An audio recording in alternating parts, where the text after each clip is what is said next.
Yo, what's good, Marvin Garden enthusiasts? Today we've got how Tupac destroyed former friends and enemies. So, y'all talk about Drake and Kendrick going back and forth and all that. I don't think Drake or Kendrick could ever go back and forth in a rap beef with this dude right here, Tupac.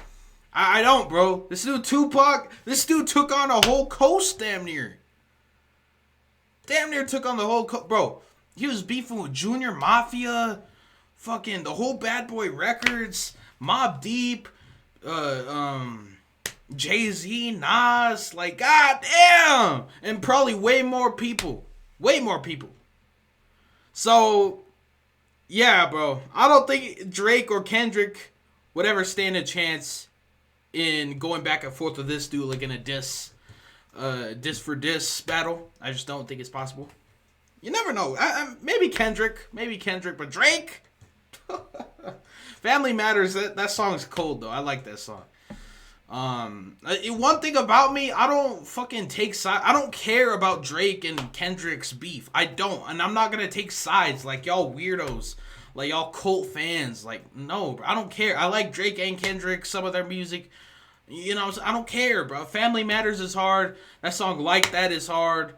I don't care, bro. I'm gonna listen to both. You know what I'm saying? A lot of y'all just take sides and y'all are goofy. They only here to cause confusion. We here to bring money and to bring change. My favorite interview, bro. This motherfucker. They here to cause confusion. All these weak rappers, Nas, all these suckers, they battling off of East and West like this is a game. This ain't no game. Everyone's always talking about Tupac's war with Biggie, but Tupac was probably one of the greatest diss rappers of all time. I said one of. In reality, he had a bunch of other beefs that many don't even know about, and that's exactly what we're gonna talk about. Let's go. Y'all didn't even know this dude wasn't even rocking with Snoop at the time, bro. And then back in '96, because Snoop was cool with Bad Boy Records and them. Snoop didn't care about that beef. And Tupac and Suge, they didn't fuck with that. You know what I'm saying? Because they, in their model, it was like it's either death row or nothing. You either ride with us or you're not. You know what I'm saying?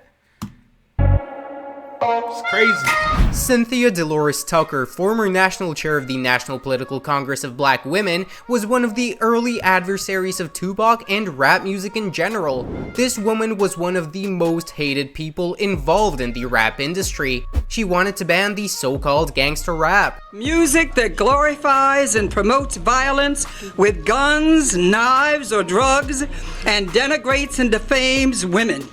And with the release of Snoop Doggy Dogg's debut album, Doggy Style. Of course, Tupac could not remain silent and spoke about her in his songs. Old heads, they did not fuck with gangster rap, bro. They did not fuck with that shit. You know what I'm saying? Dolores Tucker, you's a motherfucker. Instead of trying to help a nigga, you destroy. What's that song called? Dolores Tucker, right? You keep stressing me. Really fucking with a motherfucker mind. After these songs, Tucker filed a lawsuit against Tupac. Yeah. She argued that Shakur portrayed her as a traitor when he knew that she was not. Because Shakur's 5 million fans considered Shakur a god, Tucker also argued they would take Shakur's lyrics to be facts, not opinion. She also argued that the lyrics invited Shakur's fans to eliminate her. The court described some of the that reference. is true because you got these rappers, they got cult-like fans, bro. They ride or die. Weirdos, you know what I'm saying? To Tucker as an opinion that Tucker was out to hurt rather than to help her fellow African Americans. Dan Quayle, 44th Vice President of the United States under the Bush administration from '89 to '93, was, just like C. Dolores Tucker, not a big fan of rap music. On September 23, 1992, he ordered Interscope Records to withdraw Tupacalypse Now from stores, claiming the record was responsible for the death of a Texas state trooper, who was shot to death in April that year by a suspect who allegedly was listening to the album on the tape deck of a stolen truck. When he was stopped by the officer, Dan's colleagues support. Like, come on, bro. That shit has nothing to do with it. He was listening to the album. So what, bro? This had nothing to do with it. Supported him in this. Come on. Idolized these guys. These guys were his heroes. And they were telling him, hey, look, you've come from a bad background. You've had these white cops messing with you all these years. You know, these guys are telling him, his heroes, Ronald, fight back. Bang boom, it's a stick up. Vice President Dan Quayle, eat a dick up. Going to the studio to make Bob Dole mad. I'm finna go make Bob. I'm finna make you real mad right now. You with Dolores Tucker. I'm finna make a hit for y'all right now called "We Love Snoop."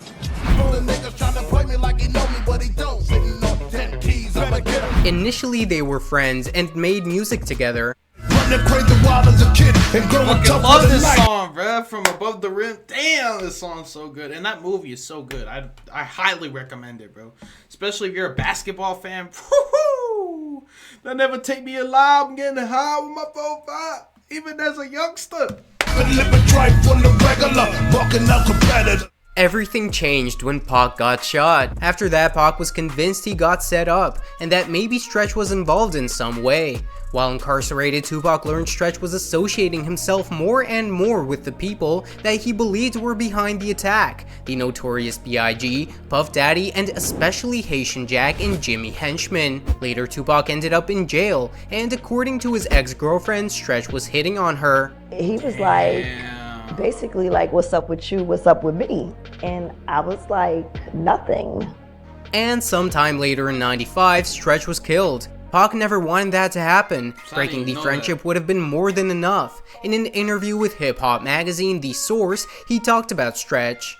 Nah, know what happened? Rules of the game. What comes around goes around. I never had no violent thoughts towards Stretch at all. I just didn't want to fuck with him no more, but I didn't want to kill him. He was my dog. Once you my dog, you my dog. He got shot just like I got shot. That's a totally different beef. That's some Queens street beef. They ain't had nothing to do with Tupac. Did Tupac go to Stretch's funeral? No, and that's when him and I had a problem. Coward, you can never be live until you die. See the motherfucking bitch in your eyes. Type of nigga let the evil of the money trap. And that nigga that was down for me, rested dead. Switch sides, guess his new friends, one of them dead. And now let's go through the names that we talked about earlier, and we'll start with Jimmy Henchman. He is quite a well-known personality, not only in the music industry, but he is also notorious for his crimes. He is currently serving a life sentence for leading a major drug trade. Now this fucking chair is uncomfortable, bro. I need a new chair, bro. God damn. Let's go back to '94. After Tupac got shot, Biggie told Pac that, "I have nothing to do with this, and I warn you to be careful who you're hanging out with." He must have been talking about Jimmy Henchman and Haitian Jack. Tupac quickly felt like the whole thing was a setup orchestrated by Rosemond. Promise to pay back Jimmy Henchman in due time. I know you bitch niggas is listening. The world is mine. After many years of denial, in 2012, Henchman admitted he took part in robbing Tupac. Damn. Tupac, who was in the Big Apple to prepare for his role as Birdie in Above the Rim, was impressed by his lifestyle and started hanging out with him. Despite several warnings from Biggie and Mike Tyson about the real nature of Agnet and Jimmy Henchman, Tupac kept hanging out with them. Then Jack introduced Tupac to a girl who later sued for rape. Agnes was also accused but got a separate trial and was eventually cleared, which doesn't seem fair. Because of this, Tupac concluded that he was set up. Trust nobody. Trust nobody. Trust nobody. Dog. You know what I mean? Straight up. My closest friends did me in. My closest friends, my homies, people who I done took care of their whole family. I done took care of everything for them, looked out for them, put them in the game, everything. Turned on me. Fear is stronger than love. That's how it be, bro. You can't trust nobody for real. Even the motherfuckers you think is closest to you, you can't trust them. My man Tupac speaking facts. And by the way, Jack is the guy who set up Mike Tyson, who, like Tupac, was accused of rape. So maybe it's far from a coincidence. Live tale about a snitch named Haitian Jack. Knew he was working for the feds. In town, stopping it, making prerogative home. She too far going provocative as Sharon Stone. This all started when a small-time New Jersey rapper, Chino XL, followed on from rumors started by Wendy Williams of Tupac being raped in jail. Industry, I'm trying not to get fucked like Tupac in jail. You could hate. Many agreed that Chino just wanted fame and went the simple way by dissing a popular rapper. That's goofy as hell, Chino, bruh. It's goofy as shit, bruh. Like, trying to make up rumors and stuff. Even Ras Kass, who was a feature on the track, after hearing the line was not too thrilled. I'm thinking when this song comes out, I'm already like, y'all see how rumors spread, bro? Like, it's crazy. I'm like, I'm fucked, bro. I literally was not happy about it. I'm like, bro, I don't like that line. I literally said that, you know what I mean? In a radio interview, Tupac addressed him, stating, "Off the air, I'm gonna beat this guy's ass." Chino XL, fuck you too, all you motherfuckers. Chino responded in some songs, including a several-minute-long freestyle on a New York radio. Still have lipstick on your back if Suge didn't bail ya. Breaking glass door, leaving you singing like Mahalia. After Tupac's demise, Chino stated, "I got a chance to see him on Venice Beach one time right before he passed, and I let him know that if I would have known my lyrics would have upset him like that, I would have never said it. I mean, I was a fan of his like everybody else was."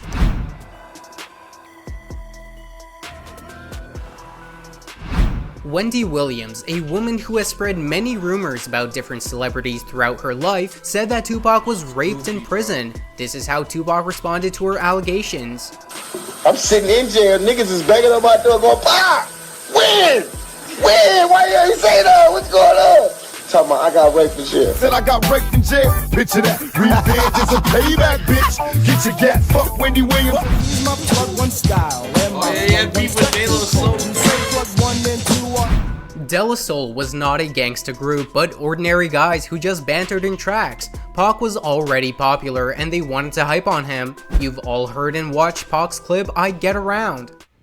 What you mean you don't know? I get around.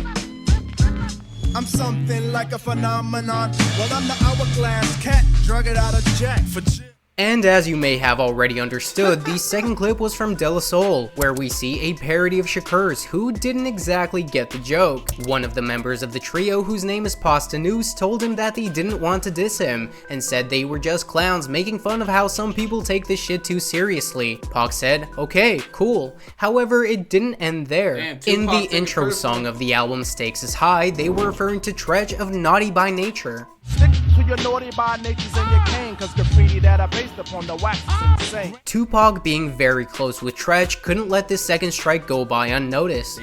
Looking like Larry Holmes, flabby and sick, trying to play a hate on my shit, to eat a fat dick. Posdnuos once met with Tupac's sister, who said that her brother actually loved De La Soul, but believed that the trio dissed him, so he had to retaliate. And another member of the group named Dave said that they loved Pac and never wanted to offend him. Creeping and I'm creeping and I'm creeping, but I tell me got caught, cause my people kept beeping, now it's time for me to make it. At first, everything was okay between Dre and Pac, and they even released a video together for California Love. Fresh out of jail, California dreaming. Soon as I step on the scene, I'm hearing hoochie screaming. To some extent, the arrival of Pac at Death Row influenced Dre's decision to leave the label. Pac needed everything all at once, and Dre was a notorious perfectionist. In an interview, Pac expressed his dissatisfaction about working with Dre. He is a dope producer, but he ain't working years. And I got tired of that. I didn't think we needed that. I think we didn't need that. And he was owning the company too, and he's chilling. He owning the company, he's chilling about fucking dick, eating pussy. I'm out here in the street. Damn. You know what I mean? Whooping niggas ass, starting wars and shit, putting it down, dropping albums, doing my shit. And this nigga's taking 3 years to do one song. In Against All Odds, he For said real, that bro, Tupac, this motherfucker grinded, bro. This dude, they finish up an album, he get this shit out of here, get on to the next one. Tupac was a grinder. This dude released so many songs, then he had so many unreleased. It's crazy, bro. I guess Dre, that motherfucker was slow as shit with the like producing and all that shit. Dre's a punk ass, and didn't toss it up. He even dedicated a whole verse to him. No longer Dre Day, or even Dirt J. Grown and forgotten, rock for plotting shelf. Tupac also claimed that Dr. Dre cheated on his wife. Dr. Dre himself left no comment. After Tupac's death, Dre said that it was a pleasure to work with him and continued to play California Love at concerts. Now let me welcome everybody to the Wild Wild West. A state that's a touchable. Can y'all imagine if Tupac was there at that halftime show? Pac's part was sometimes R.I.P. Pac, man. read by other rappers. Check out. Crazy because bro knew he was gonna die, bro. Like this dude was like grinding out songs. Bro knew he was gonna die. It's crazy. How Eminem read the Legends part. Fresh out of jail, California dreaming. Soon as I step on the scene, I'm hearing hoochie screaming. Beating for money and alcohol, the life of a West Side. creeping and crawling, Yiggy yes yo, and Snoop Doggy Dogg in the motherfucking house. Yep, Like Snoop Dogg. I was just telling Snoop y'all Dogg about was that. the main star of Death Row Records until Tupac came along. Pac became a younger brother to Suge Knight, which is why, as Suge says, Snoop got jealous. Some artists knew it, but like Pac and Snoop at the end hated each other. And you could tell that by the simple fact that when Snoop did Dogfather, Pac was not on not one song. Damn. And Pac didn't like Dre. That would change the Death Row camp because of the jealousy of Tupac. Because Tupac was all of a sudden now, he's this major star, he getting all the light, he getting all the attention. The pinnacle was when Tupac, Snoop, and the whole Death Row crew were in New York in early September 1996 for the 1996 MTV Music Video Awards. First, Snoop did not show up for rehearsal and recording of his appearance with Tupac on Saturday Night Live. Then, in full East-West feud, Snoop went on a local radio station stating he had nothing but love for Biggie and Puffy. Tupac and Suge Knight were furious. Tupac was especially offended because as I respect Snoop for that, bro. Like, motherfuckers don't want to be in that beef, bro. Like, fuck all that shit. Like, bro, that's why it makes me mad when motherfuckers trying to involve themselves in, like, beef that has nothing to do with you. You know what I'm saying? Snoop did the right thing, bro. That shit had nothing to do with Snoop. So he stayed out of it. That's man shit right there. Napoleon of the Respect to Outlaws Snoop for recently stated in an interview, Snoop and Tupac had been recording songs dissing the two just before these words. Bro, I heard it. I remember he called us in the studio and was like, Pop, listen, I got at him. Listen to the lyrics. You know what I mean? We heard it. Everybody, it was known back then. An uncomfortable flight back west later, during which Snoop would fear for his life, as he would later say on numerous occasions, the two rappers went their separate ways, and Tupac got fatally shot just a couple of days later, without an opportunity to settle the argument. And vengeful, revolutionary, and, oh yeah, don't get it fucked up, gangster. We'd all like to officially welcome Tupac Shakur into the Rock and Roll Hall of Fame. Stuck off the realness. We be the infamous, you heard of us. Official Queensbridge murderers. Prodigy, in an interview for Vlad TV, told how the conflict with Tupac began. Snoop and them did a video. Y'all old school rap fan, y'all need to listen to Shook Ones Part 1 and Part 2. Like, bro, if you never heard those songs, bro, y'all need to go listen to that shit. Shook Ones Part 1 and Part 2. You know, kicking over. Bro, if you're an old school rap fan, you definitely listen to those, bro. If you haven't, bro, what are you doing? Your buildings. So we watching the video, we like, hold on, that's kind of disrespectful. Like, what is he doing? Like, take 10 steps and oh yeah, that New York song, that shit's fire as hell too. Then those motherfuckers made that diss track, LA. See, that was some beef right there, bro. Death Row and Mobb Deep in them. Shit. Also, I was gonna say RIP to Prodigy as well. He died in 2017. Like, damn. Mobb Deep found that disrespectful and responded, defending their home state and city. Furthermore, on Survival of the Fittest, they seemed to claim Thug while Tupac was serving time in jail. Survival of the Fittest.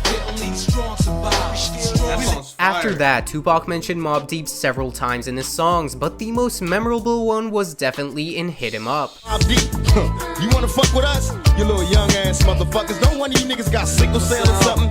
And then Mobb Deep released a response. You probably scream louder than Drop a gem on him is fire too, now man. you wanna use my mob as a crutch. Looking out for Mobb Deep, nigga, when I find you. Weak motherfuckers don't deserve to breathe. A lot of time had passed, and after Shakur's death, this is what Prodigy had to say about the song Survival of the Fittest. We wasn't trying to diss Tupac, we didn't have any problem with Tupac, we liked his music, but I think he took offense to it. That said, it's not really where the problem actually started, but that was a seed planted in Pac's mind. Oh yeah, he did that beat. LL Cool J released that song I Shot You, which is a fire song, by the way. That's crazy.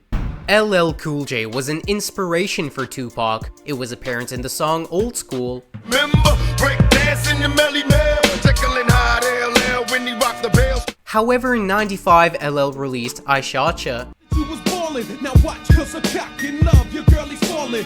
What's my I bet you understand what the title of the song is referring to, but their conflict could also have happened because of Pac's girlfriend Kidada Jones, who had been dating LL for almost 2 years before him. After Tupac's death, LL released a song produced by Puff Daddy in 1997 where he mentioned Pac. Love Tupac but hate some LL. You really want a thug or do you want love? In Tupac's original song Lil Homies, which was released in 2001, the song ends with these lines. They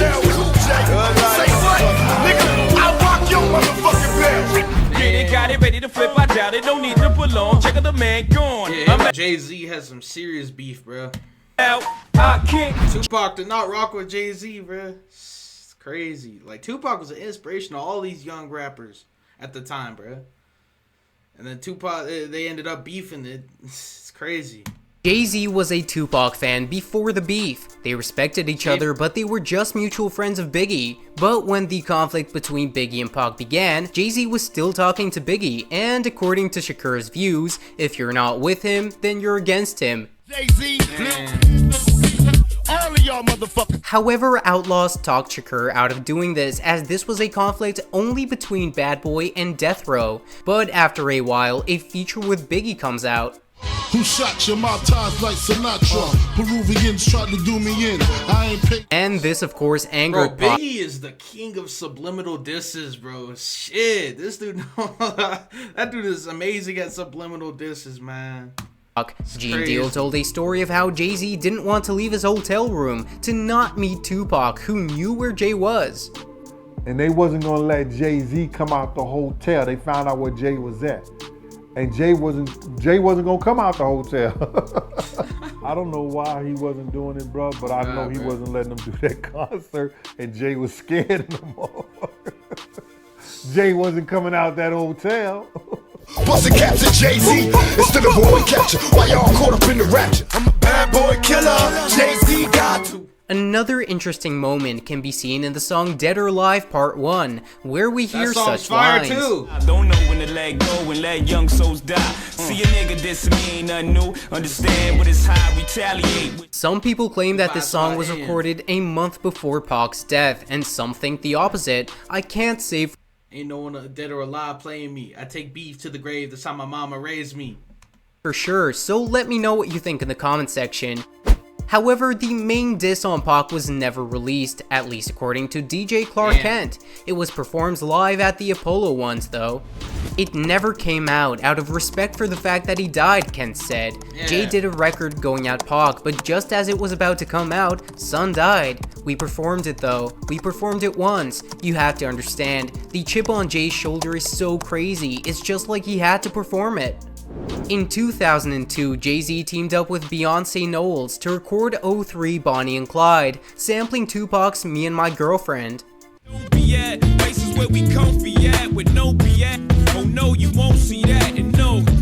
In 2000, I never heard that song. That's just fire. Gotta check that out after this video.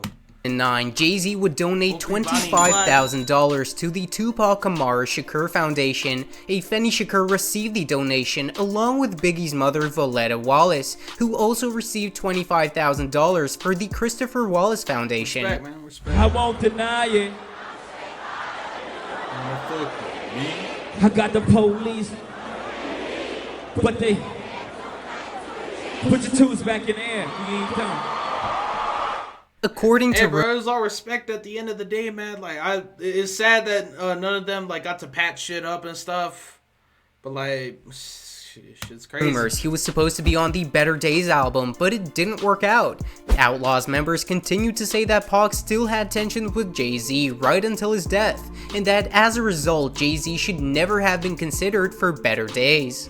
Jail clips inserted, a baby's being born, same time a man is murdered, the beginning and the end. And once again, Tupac was on good terms with someone, but then everything went down the drain. This time we're talking about Nas. They respected each other, but all good things must come to an end. Due to faults of his own, rapper Nas got caught up in the East versus West Coast beef, which of course Tupac wouldn't have liked as it initially had nothing to do with Nas. Tupac and Nas met each other at the House of Blues, where they talked about this whole beef situation. Tupac told Nas that he was in no way involved, and that he should not get caught up in it because he and Death Row had nothing but love for him. But then Tupac listened to Nas' song, and he remarked that there was a song, The Message, in which Nas was talking about fake thugs, and it sounded as if Nas was talking about Tupac. Dog, no love, you get the slug. CB4 gusto, your luck low. I didn't know till I was drunk though. Later, Troublesome 96 comes out, and this might be a diss on Nas. Tupac felt Nas stole his beat when Nas used the same beat on Street Dreams